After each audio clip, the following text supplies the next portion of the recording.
So how do we create the base for the Obicularis oculi, the muscle itself? For me, the simplest approach is simply to duplicate the eyes. Obicularis oculi. And then pull out from here using the move brush. Let's turn symmetry on and get just the general shape. What I want you to really be mindful of is how much that Obicularis oculi is going to overlap the orbit of the eye. So if the orbit of our eye is something akin to this, the Obicularis oculi is going to wrap quite a ways around. More than you tend to think in the beginning stages. Definitely connecting up with the zygomatic minor. Definitely overlapping the levator labii superioris. And definitely intermingling in there with the anglici nasi. So I'm going to move this in just a little bit. We don't need to have it interfere that much.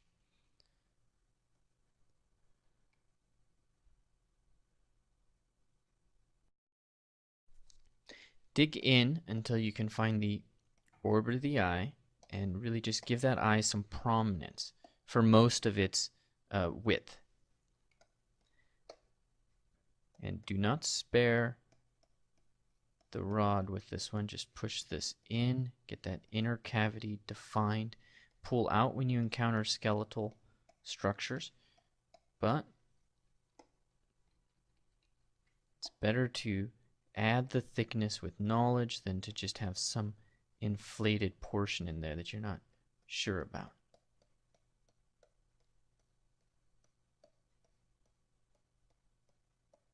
You can also try the Z project brush.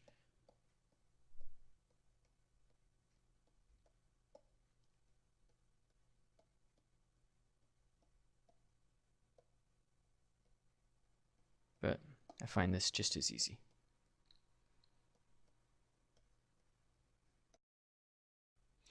All right, once you've got this roughly laid out, it's thin, it exposes the majority of the eyeball, and it encompasses all of the bone. And again, you have the orbit of the eye largely defined. There's not a lot of volume. Thin is the key operative term here. We need to start thinking about and talking about the parts of the eye. So if we're to start thinking or discussing just the terminology, the first thing that we've got right in front of us is the Obicularis oculi. Okay, the Obicularis oculi is the name for the muscle, the eye muscle.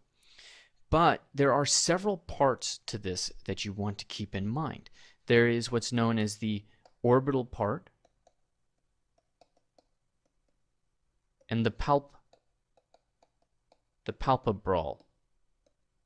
portion. Orbital portion, palpebral portion. Any idea what the palpebral portion is? This is going to be your eyelids. The eyelids are the palpebral portion.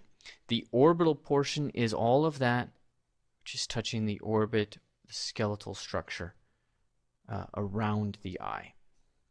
The palpebral portion is that area where, as we're going to learn here shortly, we have the palpebral ligaments. The palpebral ligaments are essentially the eyelids. And they connect in two places that are really important for us to keep in mind. Inside and outside, right? But let's talk about the inside corner of the eye and where the palpebral ligament connects there. To do that, I'm going to turn the eye muscle off. Let's look at this from a 3/4 view. The palpebral ligament inside the caruncula, as they also call it, that is going to sweep over and above the lacrimal groove. So remember the lacrimal groove here. The palpebral ligament is going to be above that, connecting to the frontal process of the maxilla. Remember the frontal process that we placed here. So above that, right there at the tip, that's where we're going to get it. Then the form is going to wrap around the eyeball, and it's going to connect here to the frontocephenoidal process of the maxilla, i.e. this column right here. It's going to attach slightly towards the upper portion of that as well. Not the lower portion, but slightly up towards the upper portion. That's going to give us a little bit more room for the eyeball up there. They say that there is a very specific form here that you can find. I think it's called the molar tubercle. If you can find that on a model, then you can usually find where this is going to insert. The palpebral ligament splits into two, and so that's how we get the two portions here. Upper lid, the upper portion, and the lower portion. Now, in terms of the eye and the palpebral ligament, we're going to have a couple of really important forms.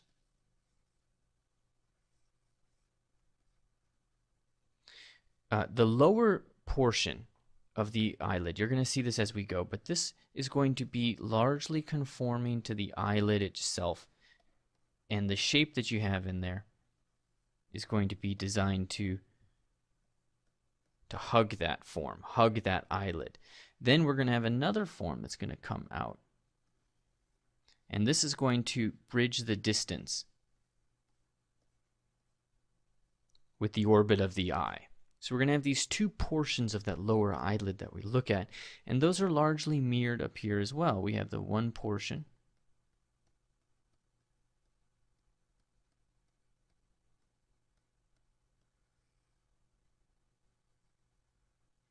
and then we have another area for fat to bridge the distance between the orbit of the eye and the brow.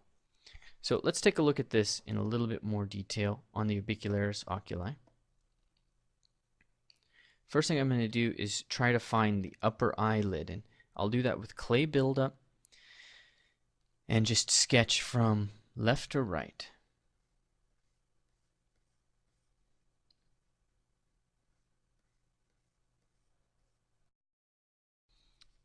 Notice how I am sketching all the way around this round form going against the grain of the muscle.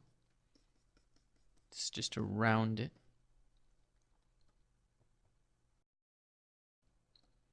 Okay, and when you think about the inside corner of the eye, one of the things that we tend to do is try to just draw a nice straight linear line into it, and then the caruncula starts to look really long. So let's look at this from a front view.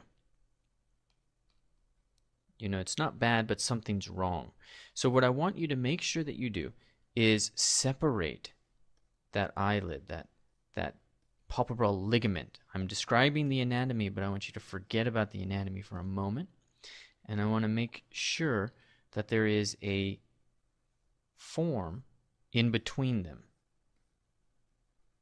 almost like a safe zone. And then the eye itself is going to pick up that form and go from there. But make sure you have a safe zone in between them, or you're going to start to get a bit lost with the form. I know I do. So I've got that just hard-coded in me. I just come through, I separate them, make sure the caruncula is in there. And the ligament that attaches them ends up being this kind of concave surface. Let's turn transparency on. I'm going to move that in a little bit. I'm lining this up with the nose. The caruncula is on the slight outside and inside, I should say. It's actually going to penetrate that line. And from a side view, I'm going to move that back so it's rounds with that with that eye. And from below, with perspective on, we should have a nice clean wraparound for that eye. That's a good position. It might seem like a lot of space in between here, but that's a pretty solid wraparound that we have right now. I'm going to dig that lower eyelid in to make it really conform to that eyeball, and a 3/4 view is immensely helpful at this point. Make sure you give that eyeball or the muscle itself enough thickness. You might have seen me sculpting it pretty close to the bone there, but we sculptors, we live with thickness, so don't be afraid to get that with a lot more to catch the light. The thicker it is, the more solid it feels, and just the better off the form is. So you can see I'm using move to push that eyelid out, and use move to push that upper eyelid out as well. Okay, and one thing that's really important to keep in mind, just like with the lower and upper lip, one of them is going to be dominant, and in this case the upper lid is again dominant.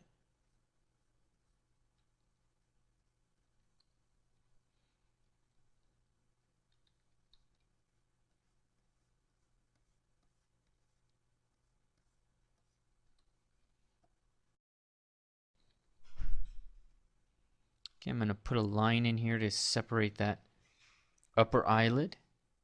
Get a nice clean form. Not thinking about the fat above the brow right now, or underneath the brow. It's very far from a concern. I'm just thinking about how to get a nice, clean, solid upper eyelid that is dominant over the lower eyelid.